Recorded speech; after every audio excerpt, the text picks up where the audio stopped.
Jit nembak ya, sakit nggak? Maaf ya. Ada begitu. Ada bidik-bidik, kunci-kunci, tembak-tembak, nggak ada kasih sayang. Cuman sedahsyat-dahsyatnya perang, maaf, dalam Islam tuh aturannya ketat, jangan cabut tanaman. Di mana ada aturan itu? Dalam perang, jangan mencabut tanaman sembarangan. Jangan menginjak tanaman-tanaman yang sedang tumbuh bagus. Dalam perang, Anda bayangkan.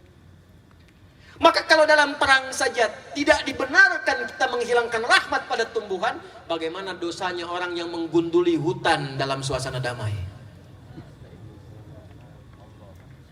Bagaimana dosanya orang yang menyebabkan banjir bandang karena menggunduli tidak dikembalikan pada sifat yang baik lagi?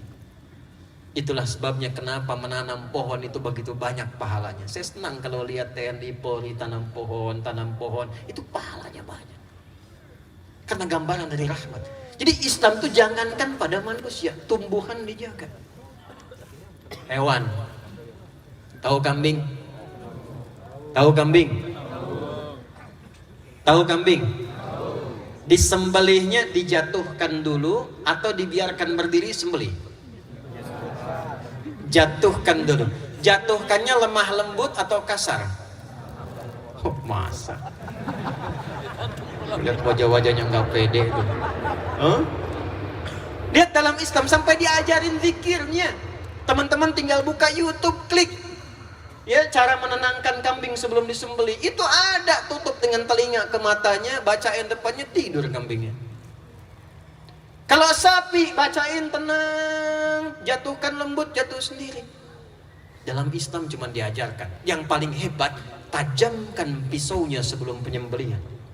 Kata Nabi, tajamkan pisaumu supaya tidak menzalimi hewan yang akan disembelih itu. Dan dipastikan sekali tarik selesai, bukan digorok-gorok begini. Dan hebatnya, tajamkan pisaumu dan tidak dilakukan di depan hewannya. Awas Idul Adha tuh, jangan sampai terjadi diasah depan kambingnya. Sabar ya. Ini bentar nih, paling sebentar klik habis. Ini saya lihat ada aja habis disembelih, kepala kambingnya kasih rokok. Mana oknumnya sini tuh? Itu menghilangkan rahmat. Anda bayangkan hewan. Dan betapa banyak ada orang dapat ampunan Allah karena hewan dan dapat azab karena hewan. Pernah dengar ada seorang perempuan, maaf Bu ya, bukan ibu yang di sini nih. Ya. Seorang perempuan yang dihukum di neraka gara-gara menyiksa kucing. Pernah dengar kisahnya? Miara kucing sengaja tidak diberi makan, dizalimi, tidak diberi minum, hanya diperhatikan sampai datang mautnya. Direspon oleh Nabi dengan kalimat yang sangat luar biasa dahsyat. Akan diperlakukan serupa ia di neraka. Tapi sebaliknya, seorang perempuan malam yang divonis oleh manusia-manusia dengan perempuan yang kotor, perempuan yang bernajis, taubat hanya karena seekor hewan yang lekat dengan najis di dalamnya. Karena anjing kehausan. Perhatikan indahnya ajaran Islam. Anjing kehausan di ujung sekaratnya, dalam keadaan mencari minum, ditemukan oleh seorang perempuan malam, datang lewat. Ada kisah mengatakan dia mengambil bagian dari selop sepatunya, ada yang mengatakan dia mengambil benda di sampingnya, lalu mengambil air ke sumur diminumkan ke anjing itu sampai dia segar kembali. Begitu itu dilakukan dengan ketulusannya karena Allah, lewat anjing hidup lagi, diterima taubatnya oleh Allah. Dia belajar dari anjing itu.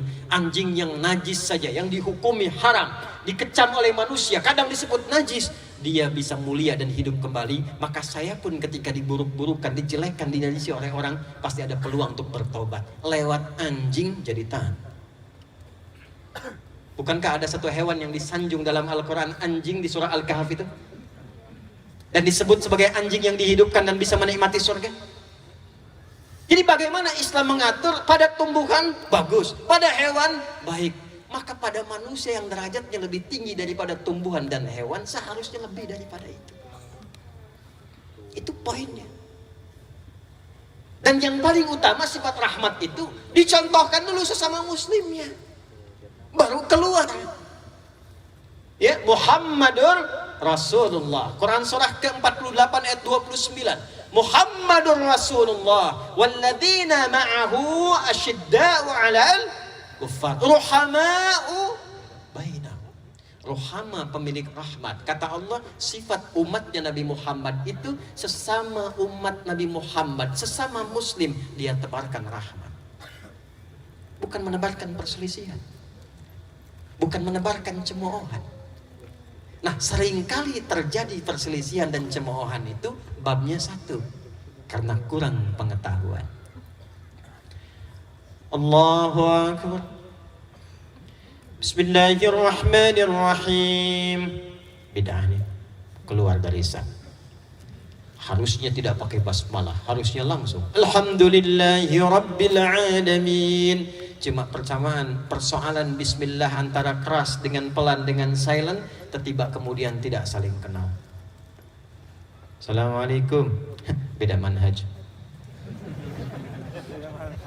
Hati-hati, babnya ilmu. Maka apa yang harus dilakukan? Satu, setelah kita mengerti sifat umat Nabi Muhammad yang disebut dengan Muhammad, maka yang kedua, pelajari ilmu-ilmu yang terkait dengan rahmat itu. Ada ilmu yang terkait dengan ibadah, ada ilmu yang terkait dengan muamalah.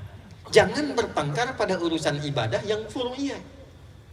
Yang pokok kita luruskan, sepanjang sama-sama pokok. Muslim, nabinya Nabi Muhammad, kiblatnya masih ke Mekah, Tuhannya Allah, rukun Islamnya 5, rukun imannya 6. La ilaha illallah Muhammad Rasulullah. Gak ada penyimpangan, saudara. Kalau kelihatan beda, dia bismillahnya kencang, yang ini bismillahnya sir, yang ini gak ada. Cek, kok bisa Nabi dikeraskan? Kok bisa Nabi disilentkan? Kok bisa Nabi gak baca? Oh, begitu dilihat riwayatnya 70 hadisnya. Kapan Nabi tidak membaca basmalah? Di awal-awal riwayat Nabi datang, diangkat jadi Rasul, belum turun kemudian ayat pemisah di antara surah-surah Al-Quran. Semua surat nyambung. Al-Baqarah langsung ke Ali Imran, Ali Imran langsung nyambung ke An-Nisa, An-Nisa nyambung ke Al-Ma'idah sampai ke An-Nas. Anak kecil belum balik tanya pada Nabi, namanya Abdullah, bapaknya Abbas, dikenal dengan Abdullah bin Abbas radhiyallahu ta'ala anhuma. Ya Rasulullah, apakah Allah tidak menurunkan pemisah antara surat satu dengan yang lain sehingga umat di masa depan bisa membedakan mana satu surat dengan yang lainnya? Maka diturunkanlah karena pertanyaan itu ayat tunggal, Bismillahirrahmanirrahim. Maka dibacakanlah setiap membacakan surah dari Al-Fatihah sampai dengan An-Nas kecuali surah At-Taubah. Khusus Al-Fatihah, kadang Nabi ngimamin dibaca bismillahnya dengan kencang. Bismillahirrahmanirrahim. Kadang silent, Bismillahirrahmanirrahim. Nah, kalau jadi imam silent, itu nggak usah ditempelin di mic kalimatnya. Bismillahirrahmanirrahim. Alhamdulillahi Rabbil Alamin. Kalau ditempel disuarakan itu sama dengan jahar. Silent. Ada yang nggak dibaca sama sekali. Alhamdulillahi Rabbil Alamin. Ada yang dibaca rakaat pertama. Riwayat sahabat Abu Hurairah, Nabi ngimami Bismillahirrahmanirrahim, Alhamdulillahi Rabbil Alamin. Rakaat pertama. Rakaat kedua, Alhamdulillahi Rabbil Alamin. Bismillah nggak dibaca. 4 cara 70 hadis. Keempat cara ini namanya manhaj.